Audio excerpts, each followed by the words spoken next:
हर हर महादेव। ओम नमः शिवाय। आइए सावन महात्म का 14वां अध्याय सुनते हैं। ईश्वर बोले, हे महामुने, सावन मास में जो व्रत करने योग्य है वो अब मैं बताऊंगा, आप उसे ध्यान से सुनिए। चतुर्थी तिथि को एक बार भोजन करें और पंचमी को नक्त भोजन करें।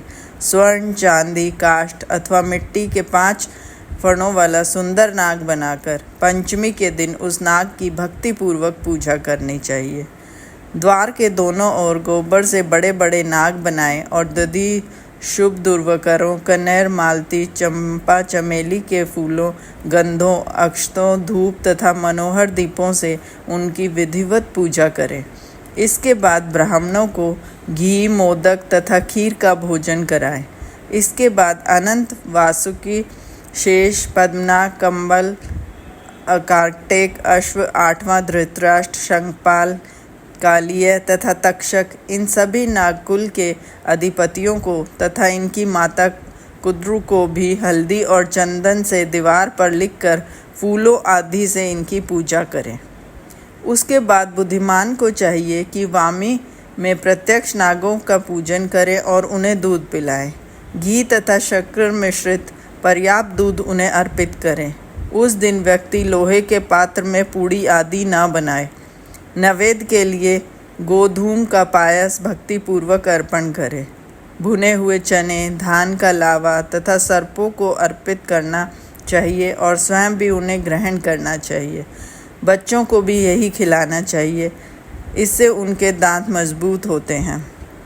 सांप की बम्बी के पास श्रृंगार युक्त स्त्रियों को गायन तथा वादन करना चाहिए और इस दिन को उत्सव की तरह मनाना चाहिए।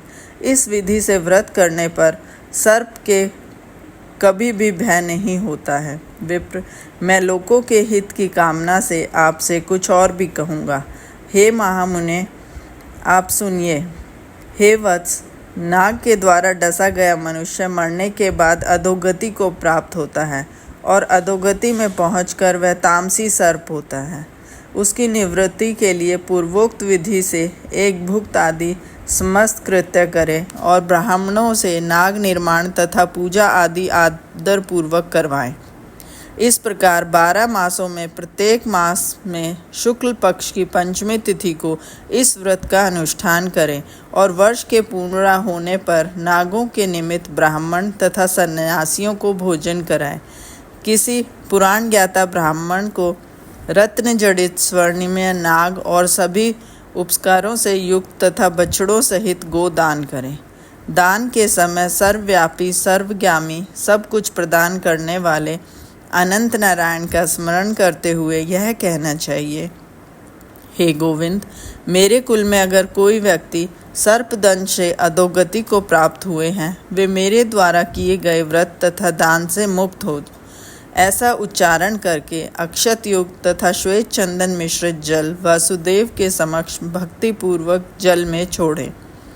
हे मुनिसुत्तम, इस विधि से व्रत के करने पर उसके कुल में जो सभी लोग सर्प के काटने से भविष्य में मृत्यु को प्राप्त होंगे या पूर्व में मर चुके हैं, वो सब सर्वगति प्राप्त करेंगे। साथ ही हे कुलनंदन, इस विधि से व्रत करने वाला अपने सभी वंशजों का उद्धार करके अप्सराओं के द्वारा सेवित होता हुआ शिव सानिध्य प्राप्त करता है। जो मनुष्य विक्षाट्य से रहित होता है वह इस व्रत का संपूर्ण फल प्राप्त करता है। जो लोग शुक्ल पक्ष की सभी पंचमी तिथि में नक्त व्रत करके भक्ति संपन्न होकर पुष्प आदि उपहारों से सौभाग्यशाली नागों का पूजन करते हैं, उनके घरों में मणियों की किरणों से विभूषित अंग वाले सर्प उन्हें अभयदान देने वाले होते हैं और उनके ऊपर प्रसन्न रहते हैं। जो ब्राह्मण ग्रह दान का प्रतिग्रह करते हैं वो भी घोर यातना भोग कर अंत में सर्प योनि को प्राप्त होते हैं।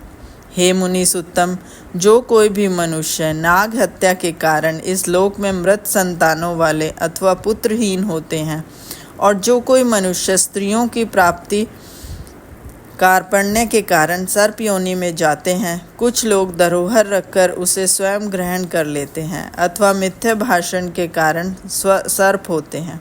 अथवा अन्य कारणों से जो भी मनुष्य सर्प योनि में जाता है, उन सभी के प्रायश्चित के लिए यह उत्तम उपाय कहा गया है।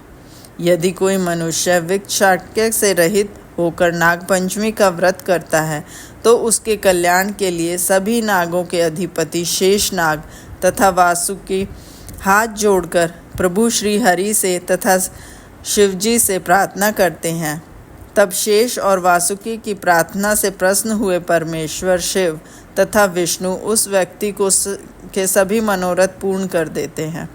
वह नागलोक में अनेक प्रकार के विपुल सुखों का उपभोग करके बाद में उत्तम वैकुंठ अथवा कैलाश में जाकर शिव तथा विष्णु का गण बनकर परम सुख प्राप्त करता है। हे वत्स, मैंने आपसे नागों के इस पंचमी का व्रत का वर्णन कर दिया। इसके बाद आप अन्य कौन सा व्रत सुनना चाहेंगे उसे बताइए। इस प्रकार शिव महात्म्य का 14वां अध्याय संपूर्ण हुआ। ओम नमः शिवाय। हर हर महादेव।